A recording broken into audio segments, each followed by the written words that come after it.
Salut, c'est Pascal de l'Art du Pop-up et aujourd'hui je vais inaugurer une nouvelle rubrique. Et cette rubrique, c'est le courrier des lecteurs. Alors pour tout vous dire, j'ai reçu un mail de Aline qui est enseignante au collège André Malraux pour la classe de 6e 6 et elle a plusieurs questions sur le pop-up. Elle a commencé un projet avec ses élèves, donc je leur fais un coucou. Un projet de livre pop-up et il reste 3-4 pages qui posent problème et pour lesquelles elle voudrait quelques conseils. Alors la première page, ça serait pour faire un labyrinthe. Donc en premier, ça serait un labyrinthe végétal donc dans les tons verts. Voilà. Le deuxième, il s'agit d'une spirale. Une spirale avec des notes musicales à l'intérieur. Ah, on entend les sirènes de la police. On est à Bruxelles ici. Mais bon, ici, tout va bien. Je vais laisser passer un peu tout ça. Donc voilà, la police est passée.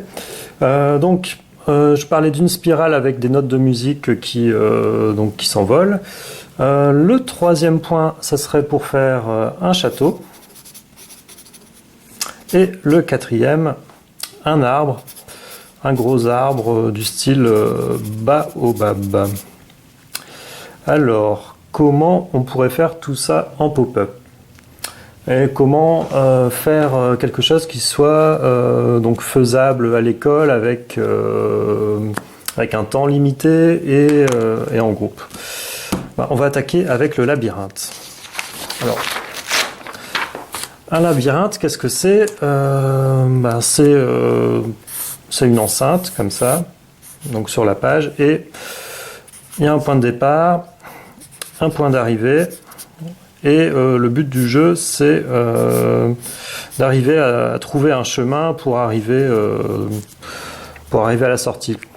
Alors, dans la mythologie, les histoires ou les films, souvent, les gens n'arrivent pas jusqu'au bout.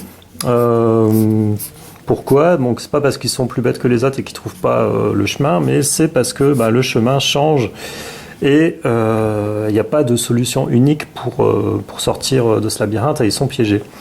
Donc cette idée de chemin changeant, ça pourrait être pas mal pour ce labyrinthe.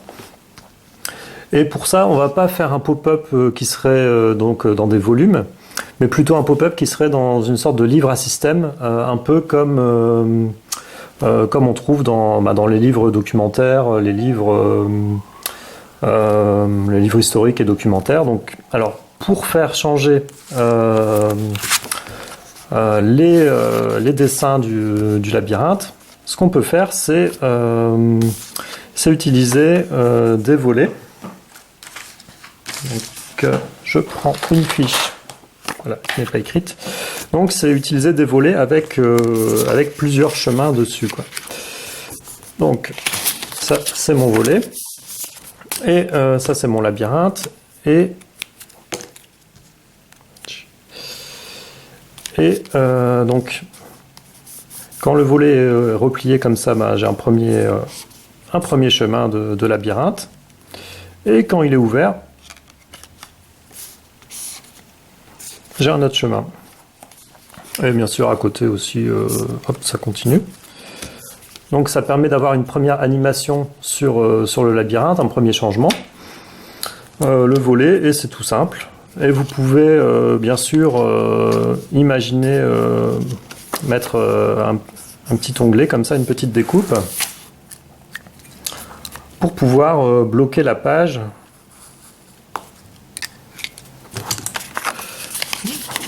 Pour pouvoir bloquer la page donc, de manière fermée ou ouverte, quoi. Donc des petits volets pour faire changer le dessin. On peut en mettre ici, on peut en mettre un peu dans tous les sens. Une autre technique qui est faisable, c'est d'avoir une zone qui est évidée comme ça. Et par en dessous, on fait glisser une section de labyrinthe. Et donc, bah, dans cette zone ici, le labyrinthe va changer. Voilà, donc c'est juste un petit papier à faire glisser comme ça, il faut guider. Donc autour, on met un autre papier et on met une butée ici, pour pas qu'il aille trop loin. Et pour les codes de la page, hein, on met ici, voilà, on met ici un petit onglet pour mettre le doigt et une petite flèche par exemple. Vous vous inspirez des livres que vous avez sous la main et vous aurez une solution qui tient la route. Et il y a une troisième manière de faire changer donc des dessins comme ça sur une page pop-up, c'est d'utiliser une roue. Donc là, vous faites une roue comme ça, vous évidez, vous laissez la place pour faire deux petites ailettes comme ça, et vous pouvez la faire passer dans votre page où il y a eu un trou.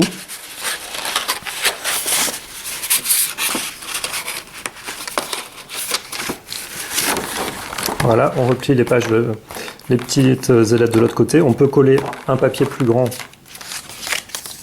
par au-dessus pour que ça reste bien stable et que ça ne bouge plus, pour que ça ne puisse pas se détacher. Et vous pouvez dessiner votre labyrinthe sur le cercle et le tourner pour faire encore changer le labyrinthe. Et avec, mettons, 4 mécanismes comme ceci sur la page, vous aurez un labyrinthe assez sympa qui pourra changer au gré de votre imagination et au gré des manipulations, quoi. Et le résultat va être super chouette à présenter.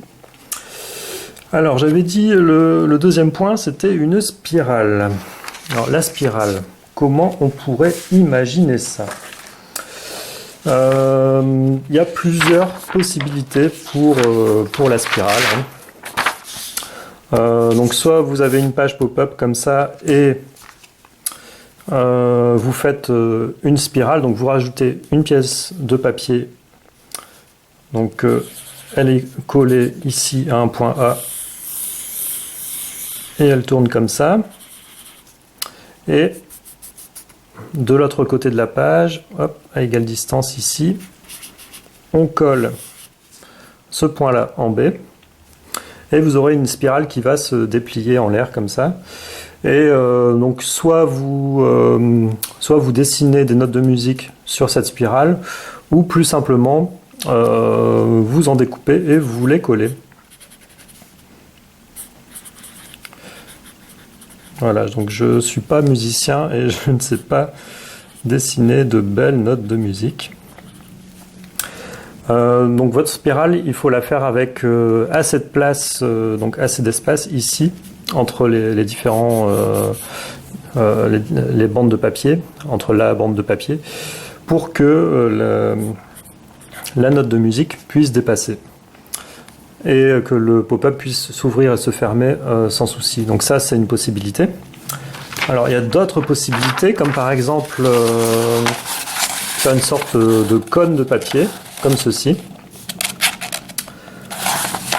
qu'il faudrait refermer et couper, et le faire tenir via des languettes ici et là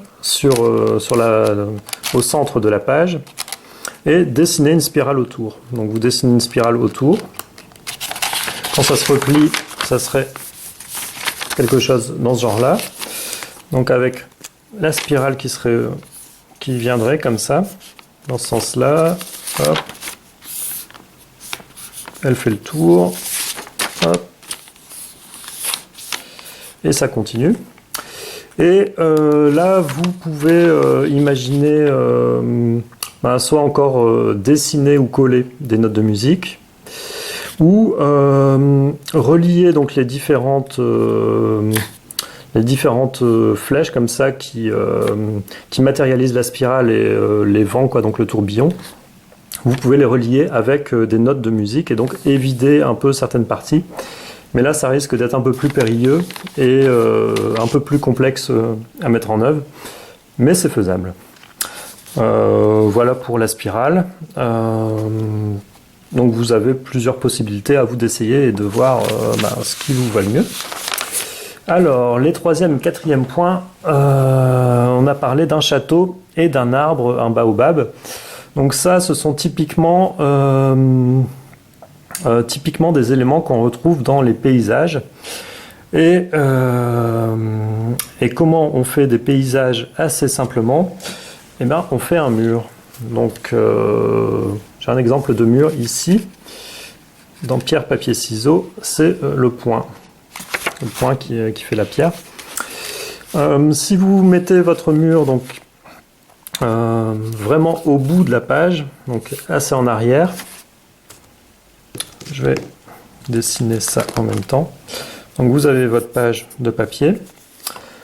Le mur, vous le positionnez assez en arrière et avec un angle très ouvert comme ceci pour le collage. Comme ça, vous aurez une zone où le papier va se replier quand le pop-up est fermé, qui sera assez grande et donc un pop-up qui pourra être assez élevé pour matérialiser un grand arbre ou un grand château, quoi. Donc voilà, donc assez en arrière, avec un angle ici assez grand. Donc par rapport au pli central, ça serait un angle qui ferait... Donc comme ceci, 70 à 75 degrés par exemple. Et pour l'élément, la pièce verticale du mur, là il faudrait aussi un angle assez grand, 85 degrés par exemple. Donc il faut rester en dessous de 90 degrés parce que si on a vraiment un angle à 90 degrés de part et d'autre du mur, il a tendance à apparaître un peu penché en avant. Donc si on se met à 85 degrés, ça va être penché légèrement en arrière ou ça va être vertical lorsque la page n'est pas ouverte complètement à fond. Et donc ça apparaîtra vertical et ce sera bien, quoi.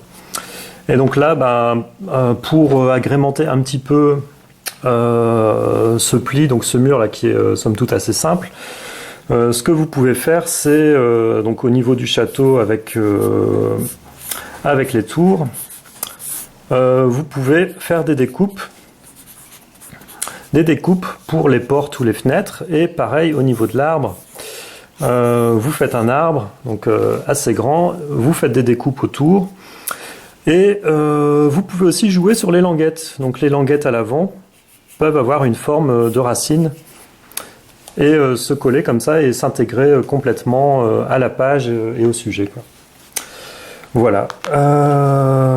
Et ben moi je vous souhaite de bien vous amuser en faisant ce pop-up.